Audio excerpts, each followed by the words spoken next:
Hey there. I'm excited to announce this to you today. This is what you've been waiting for in your spiritual quest. This is something I've wanted to do for a long time, and I'm finally ready to announce it that it's ready to go. It's the Grief to Growth Community Circle. Now, this is a sanctuary where like-minded souls are united in their journey through grief and towards personal transformation. It's more than just a place. It's a beginning. It's a commitment to growth and understanding. Here you're finding not just a community, but you're entering a circle of trust and depth. You're going to engage with interactive coursework. You'll dive into exclusive podcast episodes and partake in discussions that illuminate the path from mourning to empowerment. This is a realm where every question is honored and every individual's journey is validated. To be part of this exclusive circle, visit us at grieftogrowth.com/community or look for the chat icon at the bottom of every page on the main website. Remember that entry is a privilege because I want to ensure that every member is as dedicated and genuine as you are. You must apply to join, but the journey within is worth every step. So go ahead and join us today. Check it out, grieftogrowth.com/community, and I look forward to seeing you there. Hi there. Welcome to Grief to Growth podcast. Your host is Brian Smith, spiritual seeker, best-selling author, grief survivor, and life coach. Brian believes that the worst tragedies of life provide the greatest opportunity for growth. Brian says he was planted, not buried, and he is here to help you grow where you've been planted by the difficulties in life. In each episode, Brian and his guests will share what has helped them to survive and thrive. It is his sincere hope this episode helps you today. Hey, everybody, this is Brian Smith back with another episode of Grief to Growth. And today I've got with me Dr. Mark Pitstick, who's actually a really good friend of mine. I'm going to read Mark's introduction, a short introduction. He's got a very long resume. I'm going to read a short introduction, then we'll have a conversation. Mark Pitstick has over 47 years experience in training in hospitals, pastoral counseling settings, mental health centers, and private practice. His training includes a premedical degree, graduate theology, pastoral counseling studies, master's in clinical psychology, and doctorate in chiropractic healthcare. Mark has also provided suicide prevention counseling and education to many people. After working in hospitals with many suffering and dying adults and children, Mark was motivated to find sensible, evidence-based answers to the questions that many people ask. Just the little things like, who am I? Why am I here? What happens after I die? Will I see my departed loved ones again? Is there a God? If so, why is there so much suffering? And how can I best live during this brief earthly experience? Mark has written many books, has produced documentary films, CDs, experiential workshops that address all these questions and help you survive and thrive through life's biggest changes and challenges. And you can find a lot more about Mark at soulproof.com, where there's some of that information. So Mark, welcome to Grief to Growth. It's an honor, Brian. Yeah, as I said, trying to go through your resume and through your entire background, you've done so much, you've seen so much, you just made a great contribution.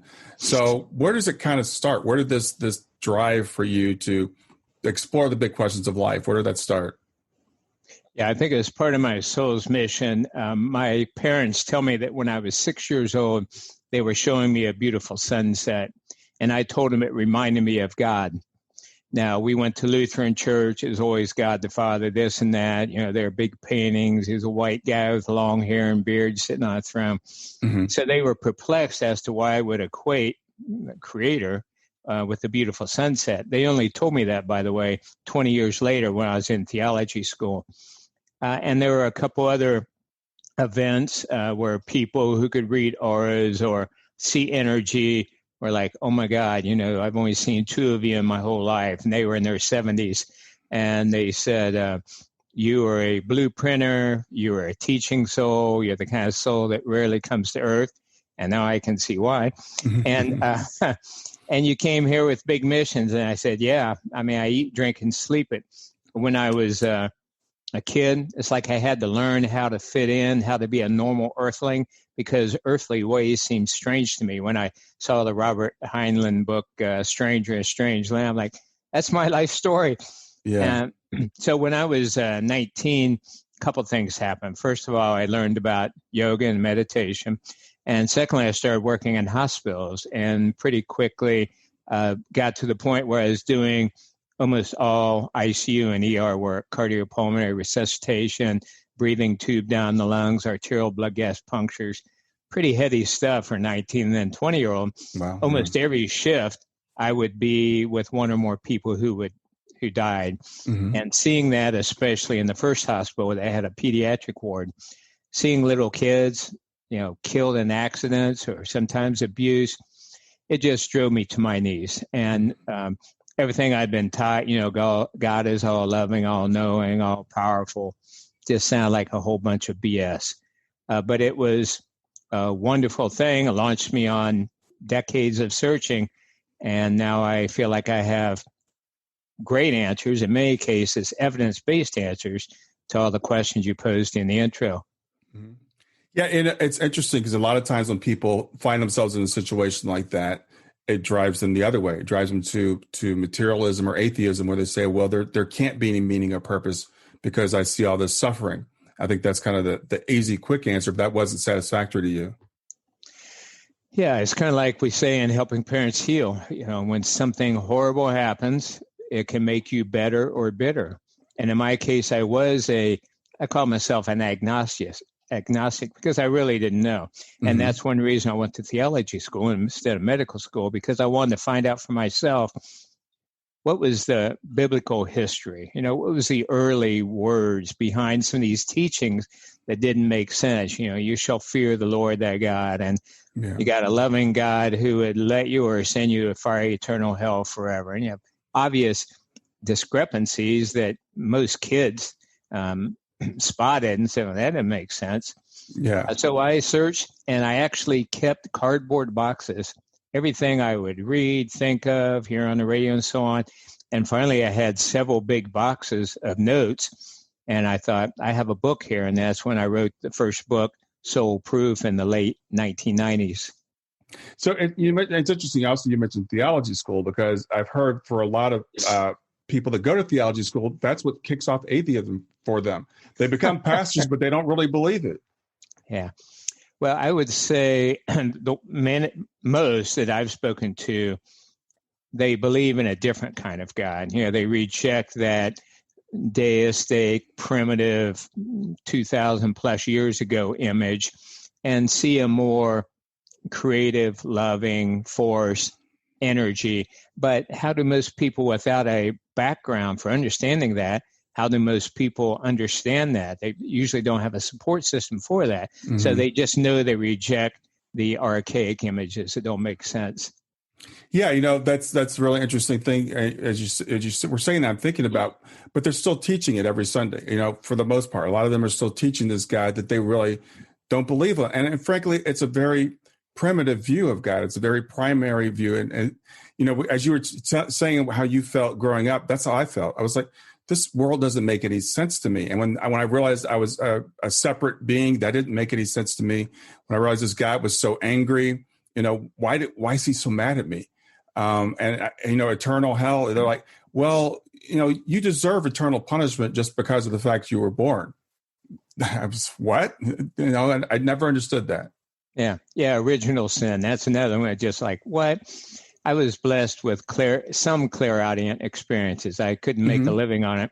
But starting with around age 8, I became aware of voices. And the first one was I was sitting with my family. My dad was the president of the church council, and we were very, very involved in the church. Mm-hmm. And the minister's talking about hell in the context of a fiery eternal place of torment for people who don't believe a certain way or don't do certain things. Mm-hmm. And this wise, quiet voice that I've come to equate with the voice of God or spirit, I don't see a disconnect between those two, said, Mark, they have that one a little mixed up. God has no need of such a place in his plan of salvation for all. So I turned to look at my mom and dad to see what they thought about that voice, assuming that everyone in the church heard it. And they're all just looking straight ahead at the minister. I was like, okay, what just happened? Yeah. But I was cool enough to know to keep it inside. And then other similar teachings about the nature of heaven and everyone having a high purpose and so on. So those form teaching points I've been trying to share with others and also trying to internalize. They say you teach most what you need to learn. So it's been a lot of fun. And we live in you mentioned the ministers sharing just kind of what they're taught. That was another one of my insights. I thought, he's just teaching what he learned. It's like passed down. And the nice thing is now, 2020, we have so much contemporary evidence, scientific, clinical, and a wealth of firsthand experience evidence that gives us better notions and evidence-based notions for the nature of God, the nature of life, etc. Yeah, I think that makes perfect sense. And you're fortunate or graced, I guess, to have that early direct experience. For myself, it was a long, traumatic journey, out of that to where I am now. So let's talk about some of these questions, some of these deep questions that you answer on your website, like who am I and why am I here? So what are your thoughts on that? Yeah, short answers. First of all, we're all beings of energy, consciousness, spirit, awareness. Those are different terms. I've learned so much from Dr. Gary Schwartz, as you know, former Harvard professor, tenured Yale professor, PhD in physiology, now at the University of Arizona doing the SoulPhone project research. He considers that we are beings of energy and information. He calls it info energy. And from a quantum physics point, from a systems theory point, people like Ervin Laszlo and him and others understand that everything that ever was or ever will be is stored in the 0-point field, the quantum field. Hindu wise people 3,000 years ago called it the Akashic field. And so that's there. And so that's what we really are. David Bohm, who's one of the A-team members for the SoulPhone project, and was a close colleague with Einstein. Einstein called him his spiritual brother. He was also Bohm, Dr. David Bohm, B-O-H-M, a mentor with the Dalai Lama, who called him his scientific teacher, and a close friends with Krishnamurti, a prominent Hindu teacher.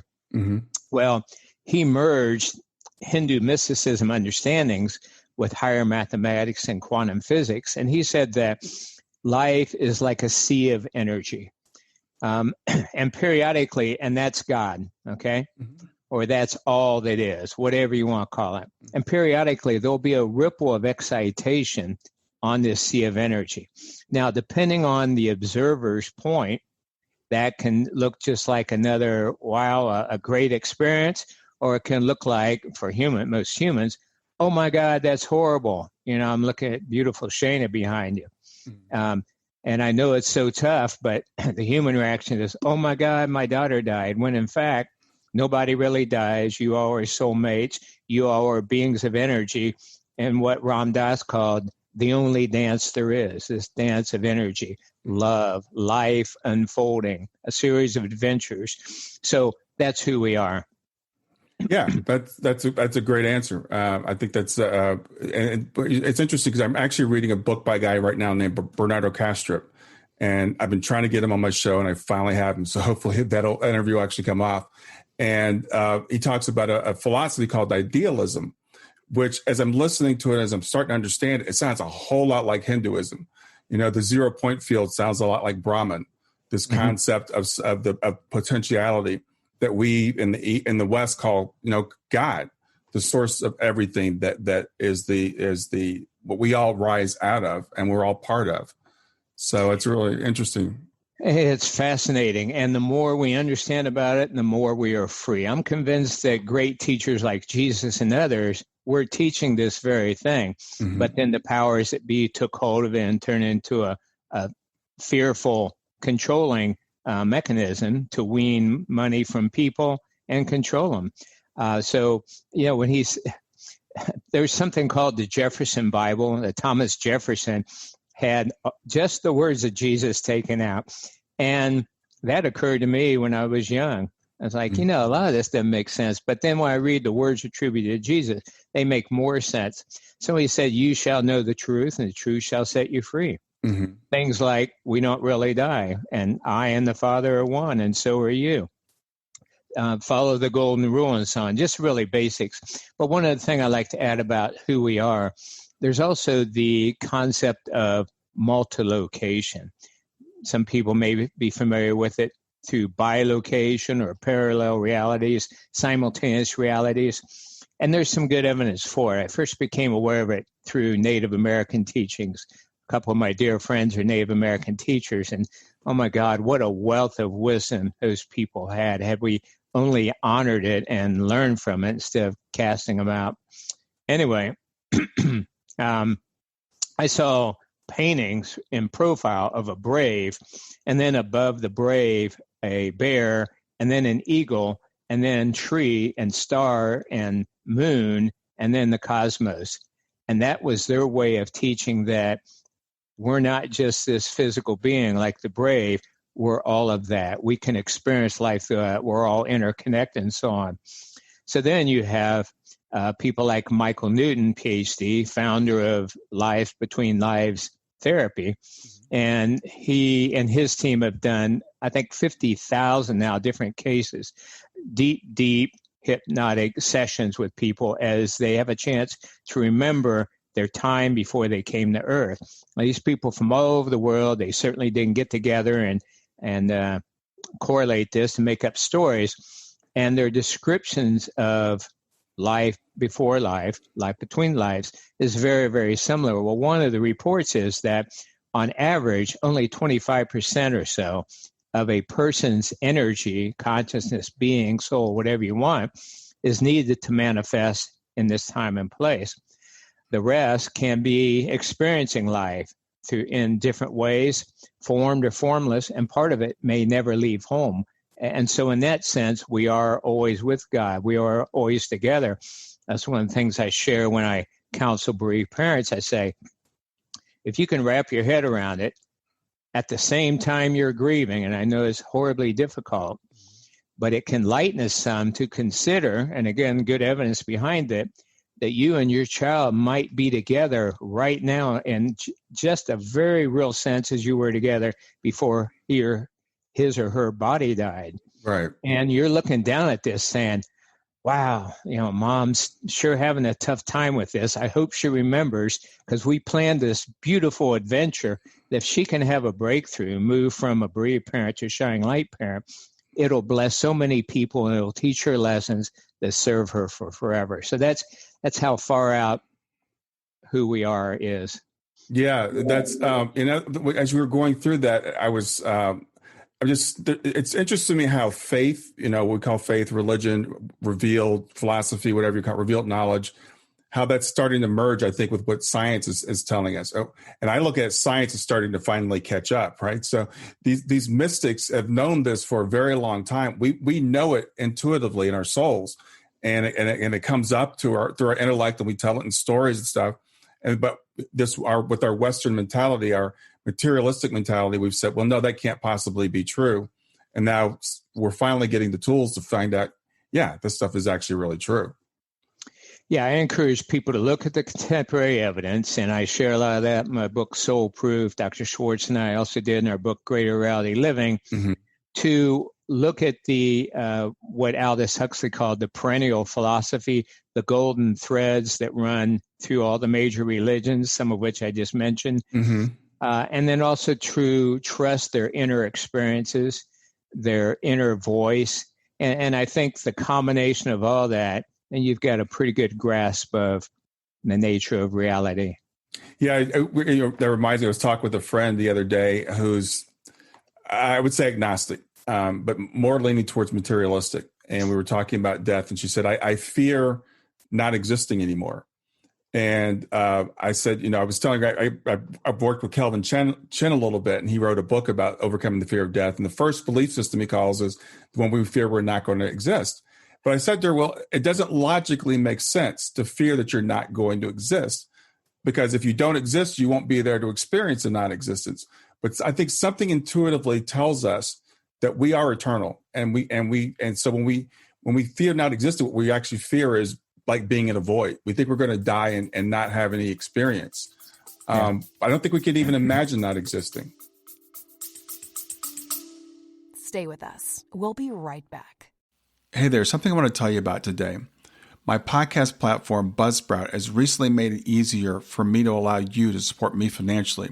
go to www.grieftogrowth.com/subscribe. That's grief2growth.com/subscribe. And once you're there, you can sign up to support me financially. Now, you can do it for as little as $3 a month, or of course, as much as you'd like. If you do that, you'll get access to bonus episodes, and you'll see those in the regular feed. They'll have a lock on them. But when you become a subscriber, you'll actually get access to your own private feed, and you'll be able to listen to the regular podcast along with the bonus podcast for the subscribers. I want to thank you for listening. I want to thank you for sharing the podcast. And I want to thank those of you who support me financially. Have a great day, and on to the episode.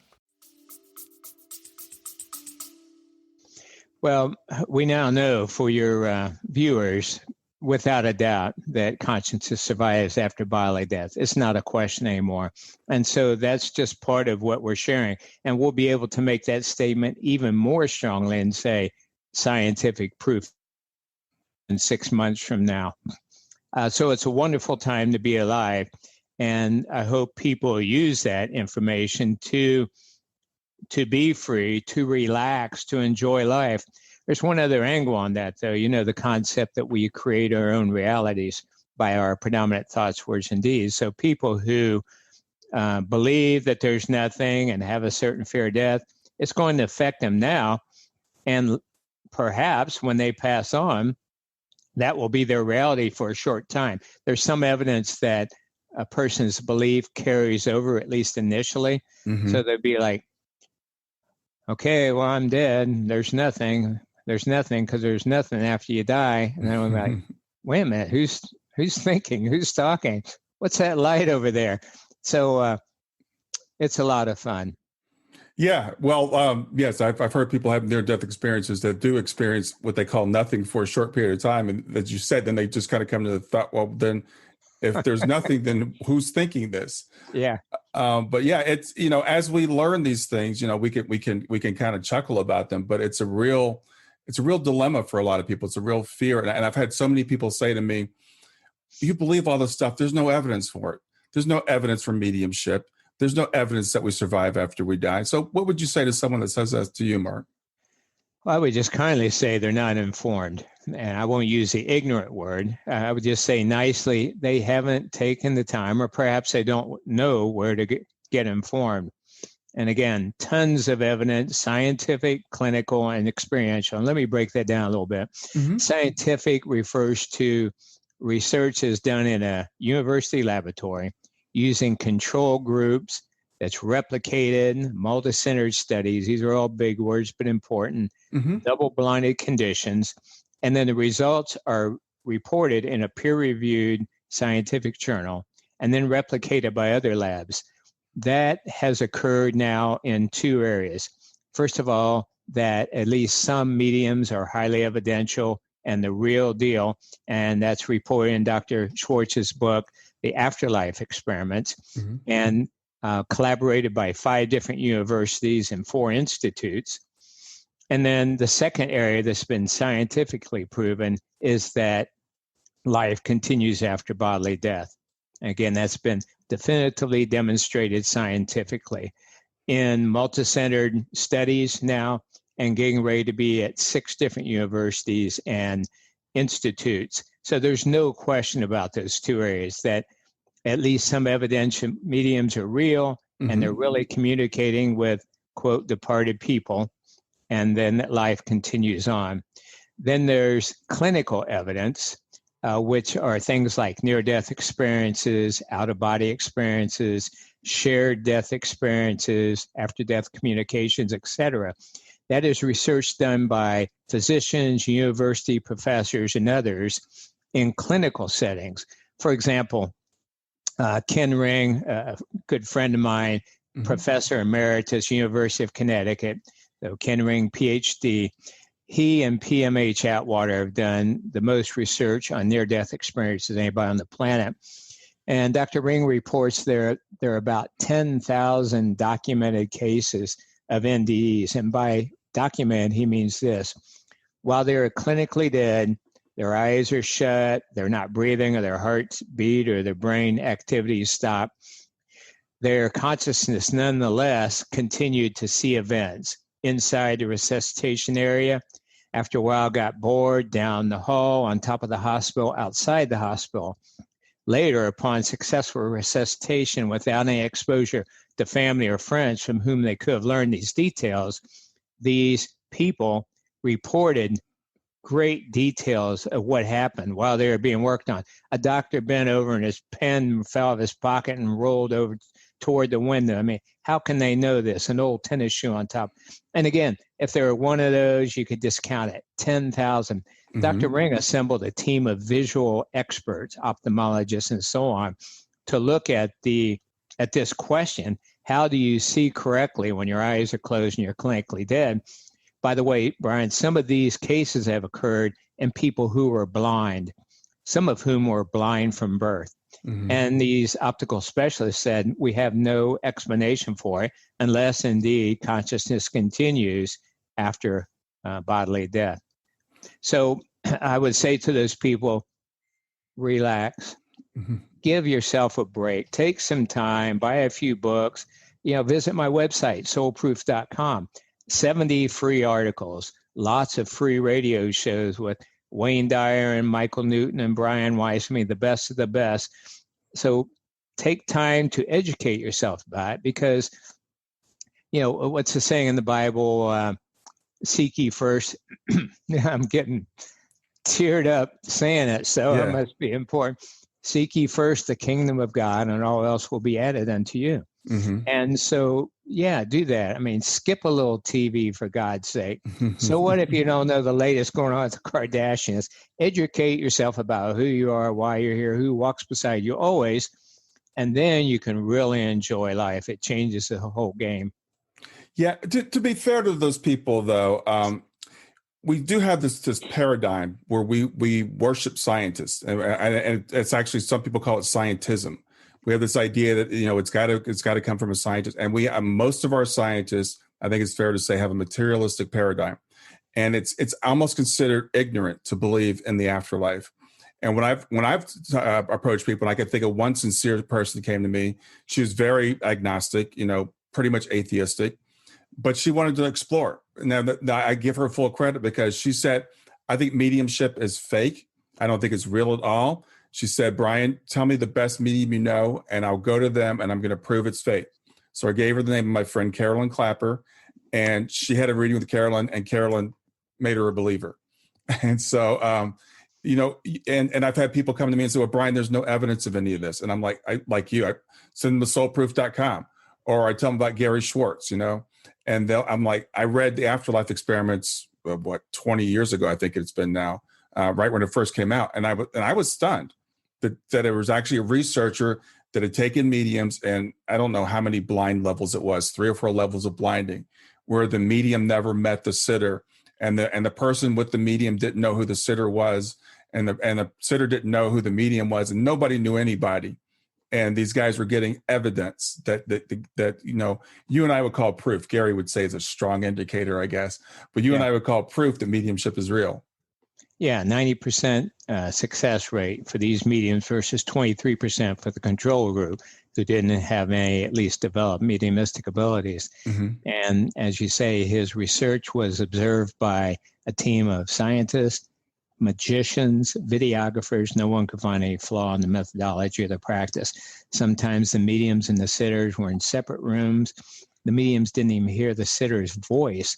The experimenter would answer back and forth for them. So, there's no question about it. Well, isn't it like a lot of things that we pay for not being open? For example, let's say a person was brought up thinking that you should only stay with people of your own color and everybody else is bad. Well, if they believe that, they're going to cut themselves off from a wealth of potential relationships with people of all shades, same way with people of different sexual orientation, religions, culture. So people with closed minds who don't venture out and question for themselves and oftentimes trust their inner voice pay for it. And that's a form of hell, by the way. Mm-hmm. Hell isn't just hell in the original meanings meant how you feel when you have your life review. and look at what you did to others and what you thought and said. Well, every day we have a life review, whether we're aware of it or not. Mm-hmm. So one of the biggest reasons to expand our mind, expand our world, search for good answers is to enjoy heaven now and then after we pass on as well. Yeah, that's an excellent point. And I think the farther I go in my life, the more I think if there's one problem that the world has, the biggest problem is that we've forgotten who we are, that we think we're a biological accident, that life has no meaning, that the universe has no meaning, that we were made conscious when we were born, and when our body stops functioning, we lose consciousness. And I think that's at the root of every single problem that we have as human beings on this planet. Yeah, and Einstein referred to that belief that we are separate from life and others as an optical delusion because we depend on what we see. There's only one little problem with that. And this is one of the things that Dr. Schwartz and I discovered when we were starting to work together. I had used for years an analogy from Lynn McTaggart's book, The Field.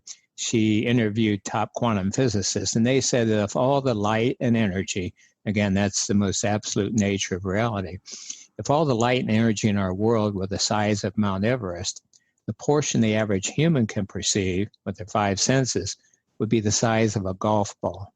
Mm-hmm. Well, Dr. Schwartz had a different metaphor, but very similar. He said, if all that exists in our world were the height of the Empire State Building, the portion the average human can perceive would be the height of a coat of paint. We'll get back to Grief to Growth in just a few seconds. Did you know that Brian is an author and a life coach? If you're grieving or know someone who is grieving, his book, Grief to Growth, is a best-selling, easy-to-read book that might help you or someone you know. People work with Brian as a life coach to break through barriers and live their best lives. You can find out more about Brian and what he offers at www.grieftogrowth.com, www.grief2growth.com, or text growth, GROWTH, to 31996. If you'd like to support this podcast, visit www.patreon.com/grieftogrowth, www.patreon.com/GRIEF2GROWTH to make a financial contribution. And now, back to Grief to Growth. Stay with us. We'll be right back. Hi there, I'm really excited to tell you about my latest ebook. It's 4 lessons that you can learn from the near-death experience without going through all the trouble of dying to learn them. I've been studying NDEs for several years now. I am completely convinced that not only are they 100% real, but that there's some very universal wisdom that we can get from the near-death experience. And I've distilled that down in this book into 4 short lessons. And I've also given you all the reasons why I believe that NDEs are absolutely real. So go to www.grieftogrowth.com/NDE lessons to pick it up for free. www.grieftogrowth.com/NDE lessons. I hope you enjoy it. So those analogies based on good science point out to people that you can't go by. I mean, didn't everybody hear when they're little, there's more to life than meets the eye? Yeah. But people just think it's some old homespun phrase. And so I say most people are going around looking through a tiny pinhole, and they think, and they can only see such a fraction of all the reality. So they think, oh my gosh, my loved one died, or oh my gosh, I have cancer, I'm going to die. God, why has He forsaken me? Oh, there's probably no God anyway. Life is so, we just get in this. It's all in our mind. All this life is cruel, unfair, random, and chaotic. And none of that's true. And so that's why it behooves people to take a little time, do centering practices like meditation, yoga, time in nature, playing with people or pets, basically whatever helps quiet the brain, because the brain is the culprit. Eben Alexander, a neurosurgeon who wrote Proof of Heaven, and I were talking, and we both agreed. He is a medical neurosurgeon. I have as a doctor of chiropractic. Mm-hmm. That based on our understanding of the central nervous system, 95% of what our brain does is inhibit, filter out sensory input. Because if we could see, hear, feel, smell, everything exists, we'd be inundated. We'd be schizophrenic. We couldn't function. And so evolutionary-wise, it was adaptive for us just to see and hear things we needed to survive. Saber-toothed tiger growling, the difference between the poisonous berries and the good berries that we could eat. Well, now, though, it's become a detriment in the 21st century. And so that's why it's wise to take some time to expand that valve a bit, even if you see a quarter size portion and look around more, then life starts making so much more sense. And so does a person's earthly experience. Yeah, I remember when I first met you. It's been 3 or 4 years ago, and you were giving a lecture here in Cincinnati at the Victory Light. And you gave that analogy about looking through the peephole and the Dakota Pate and the Empire State Building. And I've thought about that ever since. And so as I've we can look and just give some people some ideas. Like, for example, we can only see a small portion of the light range. And I shouldn't say visible; it's visible to us. But like bees, for example, literally see a different world than we do. Bees, when they look at a flower, they see something. And I've seen some photography that kind of tries to simulate that. And it frankly looks like what people describe in a near-death experience. It's like they're lit from within. So, and when we think about what we can hear, I mean, we can only hear a small range of what's going on. And dogs, for example, they experience a different world than we do. So we're so arrogant thinking that we can see and hear everything. And even with our instruments, we're like, well, surely with our instruments, we can see and hear all that there is. But we know that even that's not true. We've got this dark matter and dark energy that we know exists because it has to exist, but we have no way of sensing it. Yeah, that's science. And so for people who think there's no science behind what we're talking about, it's just not true. By the way, I'd like to sidebar real quick and share with people the first time we met. As Brian said, he and Ty was with you, and it seemed like there was one other person with you. Yeah, we were somebody, I can't remember. I think it was Wendy at the time. Yeah. Okay. So they came to one of my talks. There may be 90 people in the room, and I'm getting ready and I'm getting in the zone, because when I have a chance to teach, I just say, okay, God, tell me what to say, how to say it, and when to say it to reach the most number of people deeply. And so I'm walking down the aisle, looking at people and kind of reading and seeing where people are. And all of a sudden I look over the left and there's Brian and Ty. And I'm just like, whoa, do I know these people? I could feel your presence. I could feel your energy, and just locked eyes with you for a moment. And then, the rest is history. How we got in contact and been working together. It's so wild, Mark, because I'd read one of your books or I'd heard your name or something, and but I didn't know really who you were in detail. So we were late to the Victory Light, and our friend had shown up because she was late. So we were waiting. And I said, oh, Mark Pitstick is speaking, because we were going to go just walk the general floor until the next session started. I said, Mark is speaking right now in the room down the hall. So it's like, I want to hear him. So we walked in, and as you said, you and I met, and we've been working together pretty much ever since on the SoulPhone, helping parents heal, et cetera. So this is one of those things in life that was just meant to happen. Yeah. Yeah. And I encourage people to watch for those signs. It's important that we have kindred spirits. One of the big things I hear from people is they say that they've had personal experiences. Maybe they glimpsed someone who passed on, or they felt like their consciousness detached from their body for a while. But they are afraid to tell others, family or friends, for fear of being considered kooky. Well, first of all, there's a very good chance that one or more of your family and friends also had those experiences, and they're also in the closet about it. But one of the reasons we're forming the Greater Reality Living groups, and I encourage people to join enlightened places like Unity Centers and others, is so they meet kindred spirits. People are open-minded, open-hearted, service-oriented, and then you don't feel so alone. And that brings up a good point we should cover. Again, based on Michael Newton's work and some other clinical evidence, it appears that about 85% of the people on this planet right now are what are termed beginner souls. And it's not a judgment. It's just the state they're at. Judging them would be like putting down a 1-year-old that can't walk yet. Yeah. And then another 12% or so intermediate souls, and just 2 or 3% advanced.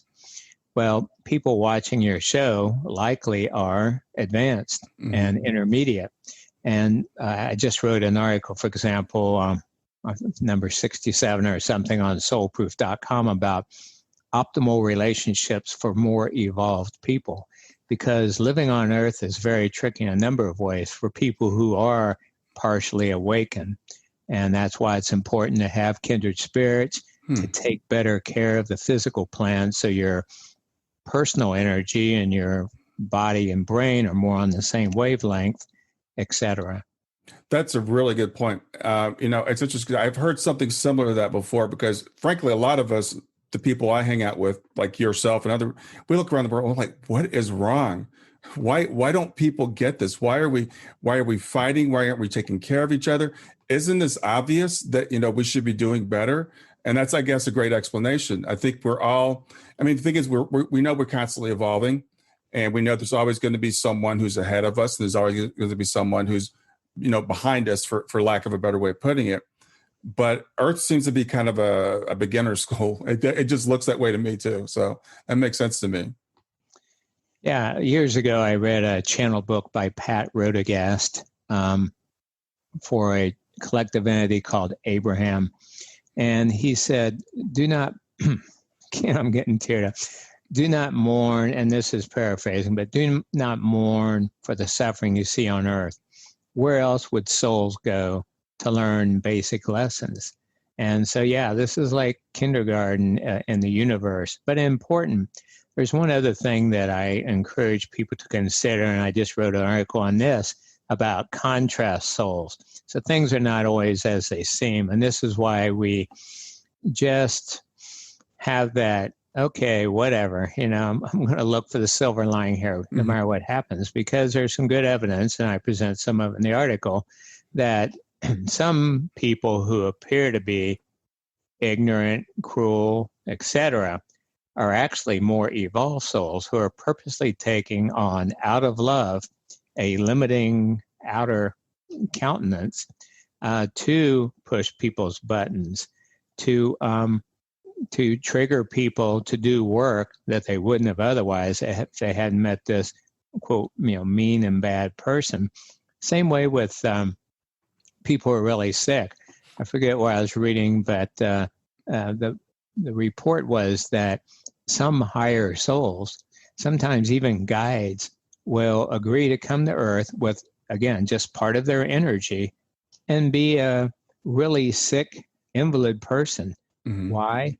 So beginner souls can learn to be doctors and caregivers.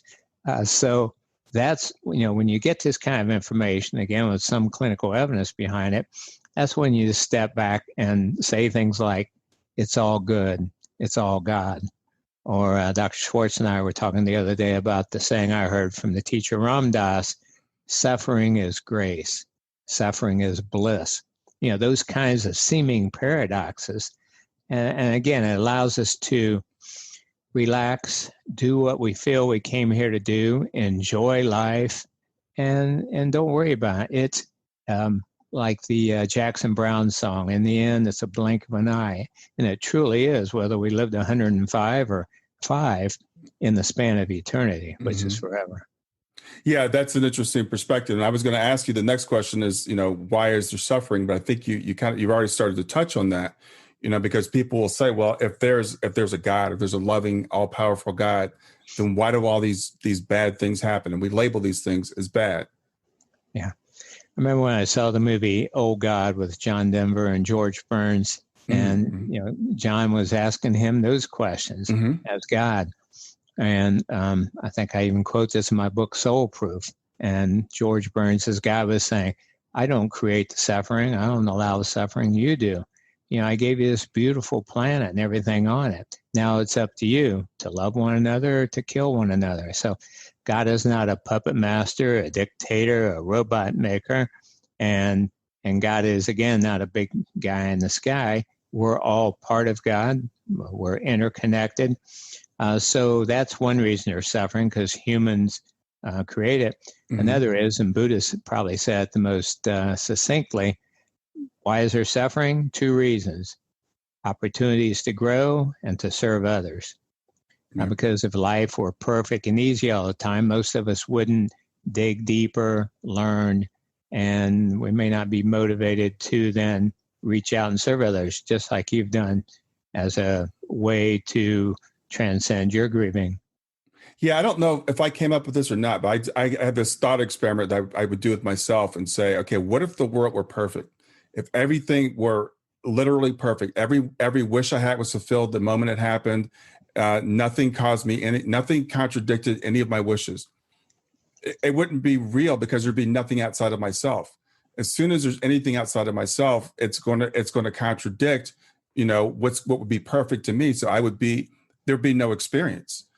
And so I realized there has to be some level of what we call suffering or imperfection in the world for us to even experience anything. So then the question only becomes, well, what level is acceptable? So people will look and say, well, this level is certainly unacceptable. This is too much. But I looked at, like, if you look at a toddler, for example, when they fall and they skin their knee, they think they're dying. They literally think it's the end of the world. Or if I were to tell my daughter, Shannon, you can't have ice cream today, you can have ice cream tomorrow, she would think I'm the cruelest father ever. So what I realized is we're basically like big toddlers. We say, okay, this world is just too much. I could see God allowing a little suffering, but not this much. But it's really limited, because we're only here for a short amount of time. And language is so important here, specific language, because it seems to me, I just finished reading a book by Bernie Siegel and his grandson, and it's called What If Everything is Really Perfect? Yeah. And it's based on a saying by an anonymous person is, when you realize how perfect everything is, you'll raise your head up and laugh at the sky. Yeah. And it really is. So from the big picture standpoint, if we're seeing everything, we see it's perfect.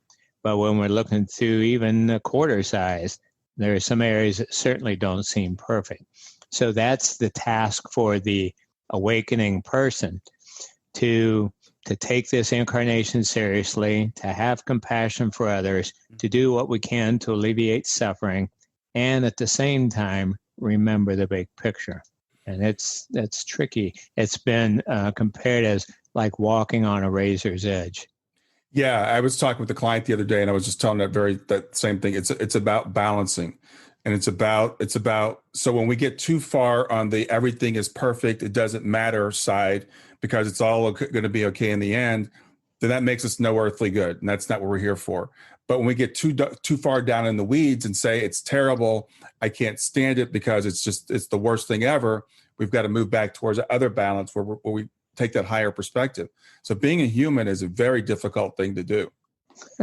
It is. And, we don't have documented evidence for this, but I've certainly heard it said from different sources that there's a long waiting list among souls to come to Earth, because it is such a intense experience. It does provide such diverse ways to grow. I mean, it's one thing to be in a focus group in a spiritual realm, and how can I work on myself? It's all hypothetical.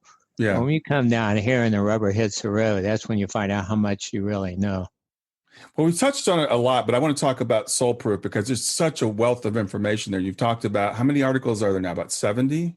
Yes. So there's all these articles, and you've got CDs, you've got experiential things that people can do. So talk people through what they'll see if they go to soulproof.com. All right.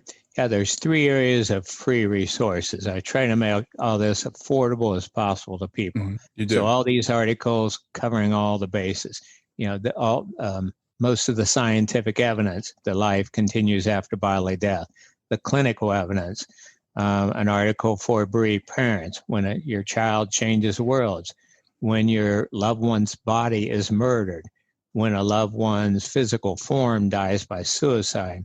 By the way, notice some of my language, it sounds cumbersome, but I never say when you die, when your loved one was murdered, because you can't die. Your loved one couldn't be murdered. However, your loved one's physical shell, earth suit, we call it, can be. So articles on just about every conceivable question you could ask to answer the biggest questions and challenges people have during their earthly experience. Secondly, as I mentioned, lots of free radio shows. I hosted a radio show twice, and just gems at top minds in consciousness and afterlife studies. Free newsletters. So those are the free.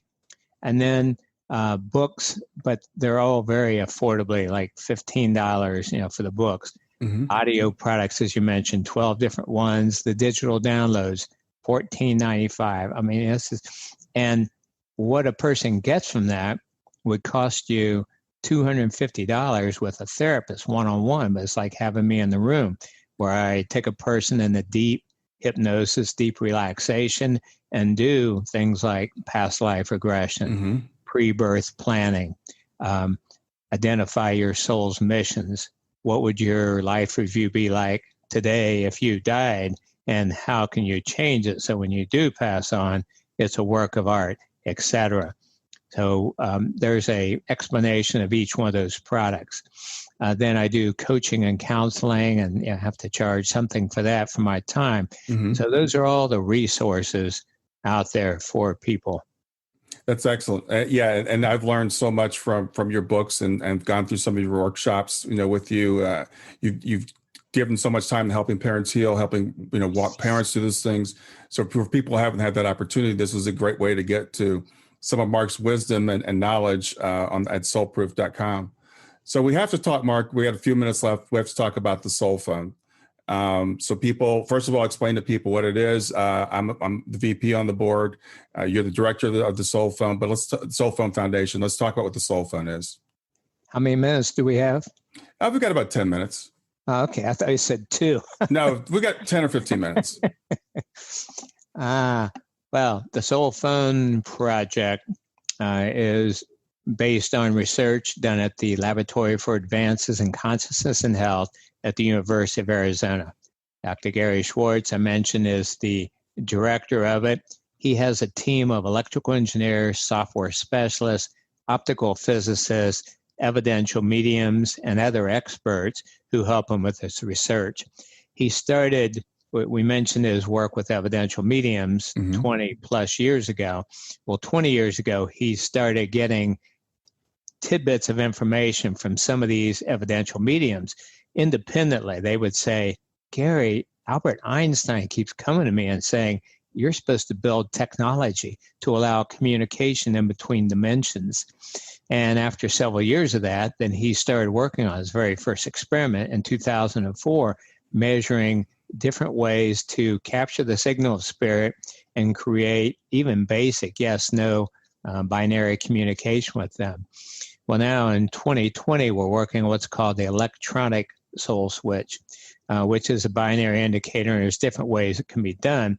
But we're working on now an instantaneous 99.9% reliable and accurate switch that people, post-material persons, people in the next realm can touch or influence to answer yes or no. That in itself has limited usefulness, but the beauty is that this switch is small enough that can be created then in parallel with 40 other switches to create the soul keyboard, allowing texting and typing, again, with loved ones, and then also with post-material luminaries, a team, we're told, hundreds and hundreds of scientists, inventors, people who are geniuses on Earth, very dynamic people, and who have learned a lot during their time in an obstructed universe and want to help us here on Earth. Once we have the soul keyboard, Brian, as you know, then we're off to the races. We will have a much better quantity and quality of information coming in to develop then the next 2 devices, soul voice, like a cell phone, soul video, just like we're doing now, Skype, Zoom, Facebook. The ultimate goal is to have an applications that will work with any smartphone so that people can talk with and see loved ones and also attend webinars given by these visionary luminaries.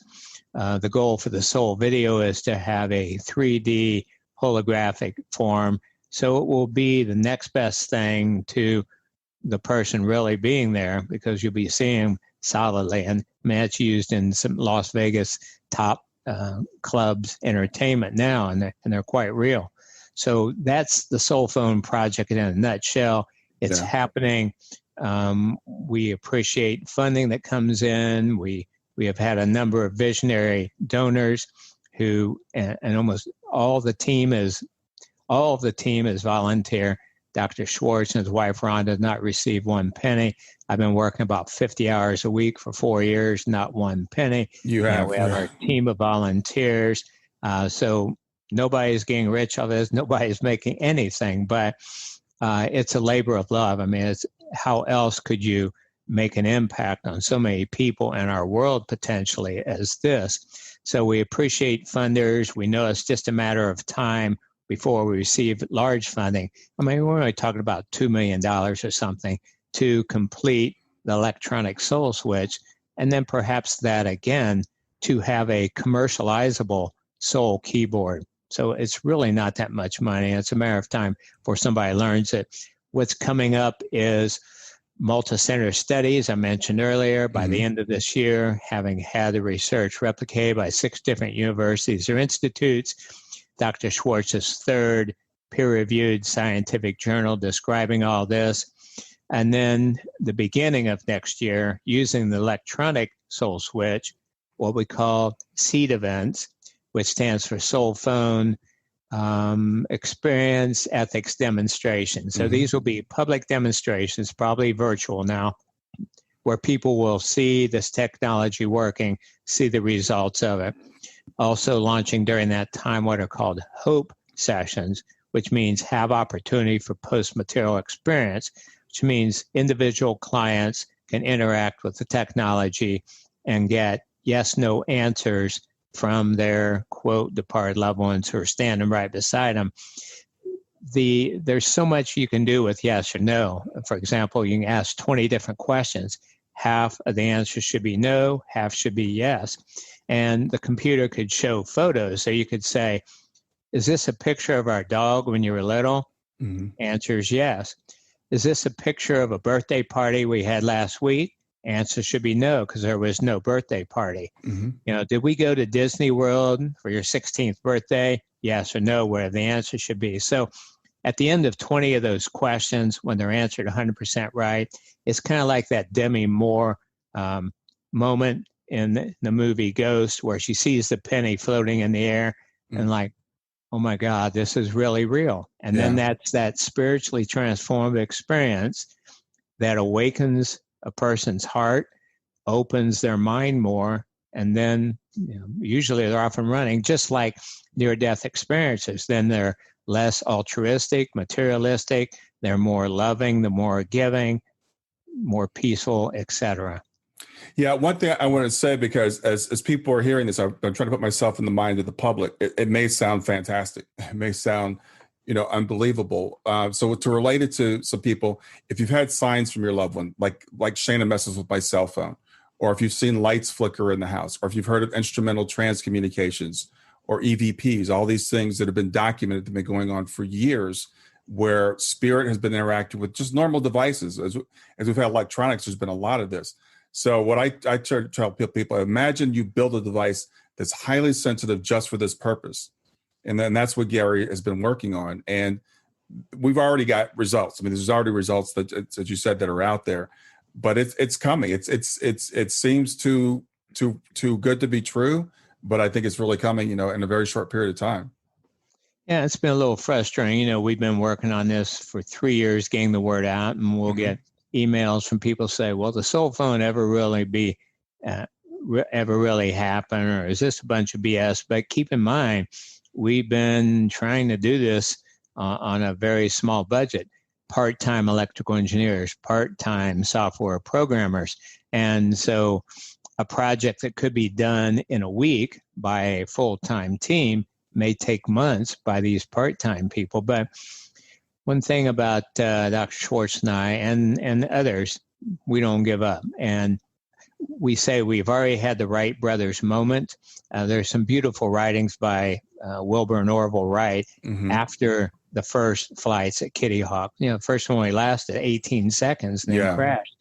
But they wrote, we now know that human flight is possible. There's no doubt in their mind. 5 people saw that first event.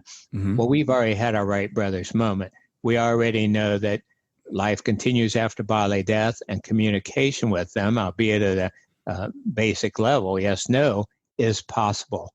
Now the goal is to have a commercializable, practical, usable device, and that will change the world. By the way, in our book, Greater Reality Living, I share an interview I had with one of the mediums in which I was purportedly talking with, because you have to say purportedly because we don't know 100% for sure, but with Albert Einstein and Nikola Tesla, Carl Sagan. And I asked, once we have even the Soul Keyboard, are you all willing and able to give webinars for us on our toughest subjects, global sustainability, race relations, optimal leadership, addressing hunger, overpopulation, et cetera? And everybody knows the list. Would you all be willing to give these webinars? And the medium started laughing, and she said, they're pushing each other out of the way to get first in line. So that's how much they're excited to share what they know. And again, it's just a matter of time before we have that technology in place. So I hope this gives everyone peace, hope. Things are going to get better, and things can get better right now. It's an inside job if you know even a fraction of what we've been talking about. Yeah, as we're talking about this, I'm thinking how, as mankind, I think we've kind of come full circle. I listened to some teachings of Emanuel Swedenborg, and he talks about there was a time in man's history where when people went into the spirit world, we could still see and communicate with them easily. And then as we became more and more materialistic, we started losing that ability. And I think we're almost kind of at the abyss now. We're at the low point where we're so materialistic. And so maybe instead of religion, being the thing that leads us back to remember where we are, maybe it's this, that we can really, fully understand who we are. So I know there's a tendency, I think, from some people to say, well, this is not possible. This is not meant to be. Are you trying to play God? The veil's there for a reason. You might have those types of thoughts, but I think it's something that's really needed because we're just about to destroy our planet, and we're really on the brink right now. Yep. But it's not too late now if we take action. You were talking about there was a time, Swedenborg saying, there's still time in other cultures that aren't so focused on materialism absolutely. like we are. My fiance, Andy, works at a children's hospital, and one of our coworkers is from Jamaica, and they've become really close. And this woman said, yeah, I dreamed my grandma up last night. And Andy said, wait a minute, you dreamed your grandma up? Yeah, I called her in spirit. Mm-hmm. And tell me more. Oh, she died a while back, but I just dial her up and we have these wonderful talks and visits. So that's part of the culture there, part of the understanding. And that is possible. And now we're going to have the technology to do it for everyone, even if they're totally closed down. I mean, if you can work a cell phone, you should be able to work a SoulPhone.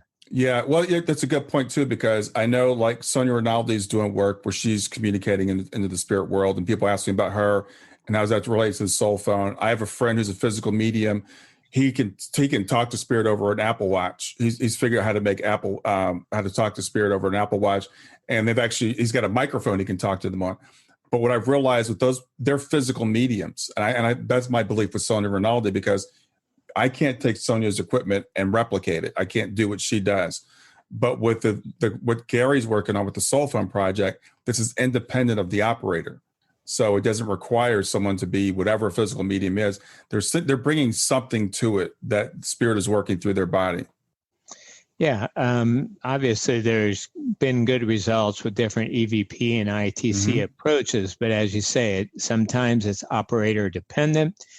Sometimes the results are hit and miss. You may not get anything. Some of the audio recordings are so garbled that you need a subscript to supposedly understand what it says. Exactly. But likewise, visual images. The goal here is to have 99.9% safety, accuracy, reliability, clarity, just like we're used to now with technological devices. Yeah. Well, I just want to say one more thing about as we are, because I was at Kitty Hawk last year, was on vacation, and I went by Kitty Hawk, and I know you and Gary always use that analogy, and seeing where they took off and seeing the museum and seeing the first plane, and then thinking about where we are today with rockets and jets and stuff. I mean, that's kind of where we are with the SoulPhone. More than that first flight, we're past that even, but it'll develop over time, and it'll become, it's going to become ubiquitous, I think, at some point in time. Yep. And I hope people are inspired by these analogies and begin flying themselves. We each are special souls, special beings who came here with gifts. Again, this is the Native American teaching us. Each one of us has a giveaway. And I've seen it for many years as life is like a puzzle. And when we each contribute our part, do what we came here to do, the pieces of the puzzle come together and we can have heaven on earth. Yeah, absolutely. Well, Mark, I could talk to you all day. We said we'd go about an hour, so we're at an hour now. I really appreciate you doing this. It's been great catching up with you. It's an honor to be on here. Thanks for all you're doing, Brian. Anything you want to say in closing? Just the websites, again, soulproof.com for my information. To learn more about the SoulPhone, soulphone.org, SOUL phone.org, and learn about it, share about it with others. Take it within, internalize it. We've mapped out how to do that, and enjoy your life. I look forward to seeing you someday, somewhere. Yeah, thanks, Mark. You have a good weekend. All right, you too, my friend. Bye. Well, I hope you enjoyed the episode. I want to make it really easy for you to reach me. So just send me a text to 31996 and simply text the word growth, GROWTH. In fact, you can right now just say, "Hey Siri," send a message to 31996. And when Siri asks you what you want to send, just say growth. You can do the same thing with OK Google. Thanks a lot. Have a wonderful day. Thanks for listening to Grief to Growth. Brian hopes that you find this episode helpful and will come back for future episodes. Brian's best-selling book, Grief to Growth, Planted Not Buried, is a great resource for anyone who is coping with grief or knows someone who is. If you enjoy the podcast and would like to support it, there are 3 things you can do to help. The first is to share the podcast with someone that you think it will help. The second is to go to iTunes, rate, and review the episode. The third way you can support the podcast is by becoming a patron. Head over to www.patreon.com/grief2growth. That's patreon.com/grief, the number 2, growth, and sign up to make a small monthly donation. Patrons get access to exclusive bonus content and knowledge that you are helping to spread the message of grief to growth. For more about Brian and Grief to Growth, visit www.grief2growth.com. Hi there. I hope you enjoyed this latest episode of the podcast, and I'd love to hear your thoughts. What questions came up for you? What did you like about it? What didn't you like about it? I invite you to visit us at grieftogrowth.circle.so. That's growth2growth.circle.so to continue the conversation with me and with other listeners. It's a space to sound off, to share reactions, and to go deeper into the topics from the show. I look forward to chatting more, and I hope to see you there.